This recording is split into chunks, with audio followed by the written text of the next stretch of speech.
m'apprendrai moi aussi aux autres. Et en ce qui concerne la collaboration avec les artistes, en général, ce sont les artistes qui viennent me trouver. J'ai fait beaucoup de livres avec des artistes, et il y en a d'autres que ça intéresse, et ils viennent me proposer de travailler avec eux. Et en général, ça marche. Ça ne marche pas toujours, parce que quelquefois, je ne sais pas comment m'y prendre.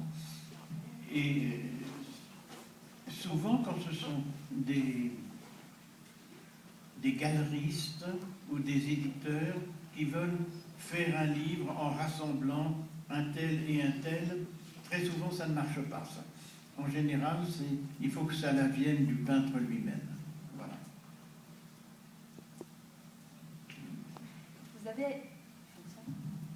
Vous avez écrit un essai sur Rimbaud et votre travail avec les arts peut faire penser au sonnet voyelle et à ces lettres associées à des couleurs dans le poème de Rimbaud.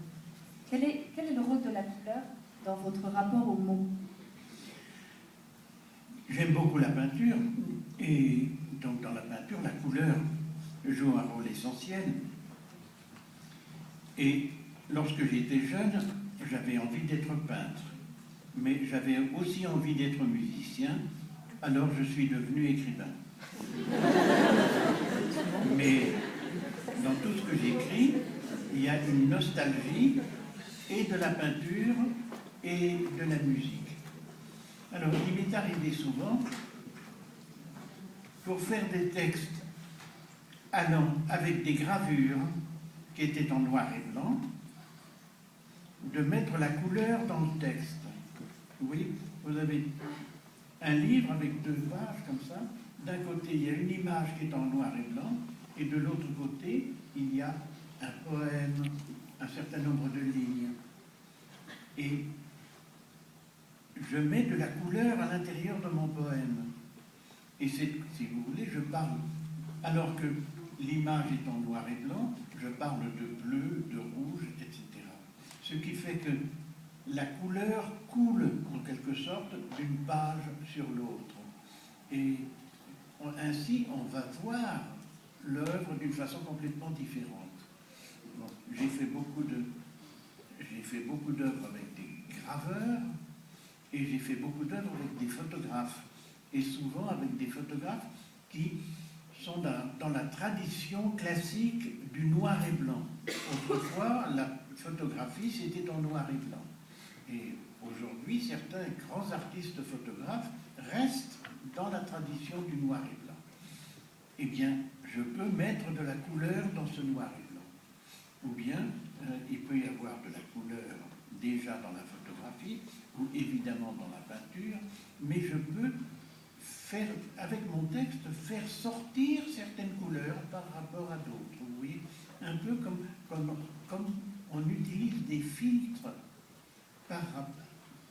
pour faire de la photographie, ou bien on utilise des filtres quand on étudie des choses au microscope. Pour voir des cellules au microscope, quelquefois, il est nécessaire de changer la couleur pour voir des choses qu'on ne verrait pas autrement. Eh bien, le texte en face de l'image sert ainsi à transformer la façon dont on voit cette image. Et évidemment, l'image transforme beaucoup la façon dont on voit le texte. On qualifie votre écriture de nomade et vous êtes un incorrigible voyageur. Heureusement pour nous d'ailleurs, parce que c'est grâce à ça que vous êtes là aujourd'hui. Dans vos textes sur les pays que vous visitez, le visuel est très présent. Et je voulais savoir si les voyages ont un lien avec votre rapprochement avec les arts visuels. Est-ce que ce sont les voyages qui ont déclenché le rapprochement avec les arts visuels? Non. J'aimais beaucoup la peinture quand j'étais enfant, déjà. Je me suis beaucoup occupé de peinture avant de voyager vraiment moi-même. Et ce qui a joué un rôle, peut-être, c'est la photographie. J'ai voyagé dans divers pays et j'avais envie de ramener des images de ces pays-là. Et je ne trouvais pas des cartes postales qui me convenaient. Donc, j'avais peu à peu, j'ai acheté un appareil de photographie et je me suis mis à faire de la photographie. J'ai fait de la photographie pendant 10 ans, disons, entre 1952 et 1962. J'ai fait de la photographie. Et d'ailleurs, on a publié un livre sur Michel Butor, photographe, hein, donc 10 ans de photographie, il y a déjà longtemps, au musée, à l'exposition qui est au musée de la cité universitaire, il y a un certain nombre d'échantillons de mes photographies de cette époque-là. Et puis peu à peu, ça me prenait trop de temps de faire de la photographie, parce que j'avais un appareil de l'époque, un de ces appareils qu'on mettait sur le ventre, là, qu'on appelle un Rolleiflex, et qui me permettait de faire des choses qui me plaisaient, mais ça demandait beaucoup de temps pour mettre au point la photo. C'était pas du tout l'appareil dont se servent les journalistes, par exemple, hein, qui sont des appareils du type Leica, où l'on regarde comme ça et on peut prendre très très vite. Alors, donc peu à peu, je n'ai pas pu continuer à faire de la photographie, et puis j'ai eu des amis qui étaient photographes, eux, alors je les ai laissés faire leur photographie, et en écrivant des choses avec eux. Et puis ma femme s'est mise à faire de la photographie. Elle s'est mise à faire de la photographie en couleur, elle. Et alors, dans le ménage, c'était elle qui faisait les photographies.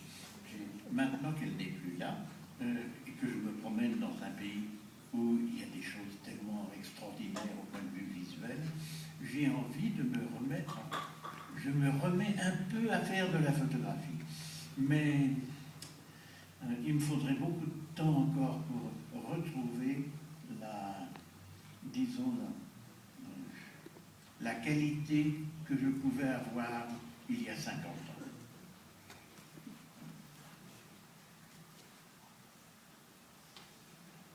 Alors, je remarque aussi que les pays que vous choisissez sont aussi éclectiques que vos goûts en art. Quel est le critère qui détermine votre voyage? Non, mais ce n'est pas moi qui choisis les pays. De même, ce n'est pas moi qui choisis les artistes. Ce sont les artistes qui me choisissent. Ce sont les artistes qui ont envie de faire des choses avec moi. Et dans la plupart des cas, ça me semble intéressant, ça me donne des idées, donc je suis heureux de travailler avec eux. Mais c'est la même chose pour les pays. J'ai gagné ma vie comme professeur, et surtout comme professeur à l'étranger. Donc, j'ai voyagé dans des pays où on pouvait avoir besoin d'un professeur de français. D'abord un professeur de français au niveau du lycée, et puis ensuite au niveau de l'université. Et puis, j'ai commencé à faire des conférences, et donc, il y a des pays qui m'ont invité. Je n'ai pas choisi de venir au Mexique. Si je faisais les voyages que je choisissais, eh bien, je viendrais tous les ans au Mexique. C'est compliqué, ça, pour moi. Donc, il faut que j'attende que des pays m'invitent. Alors, si le Mexique m'invite, je me précipite. Et, si ce sont des pays où je suis déjà allé, j'y vais parce que je sais qu'ils auront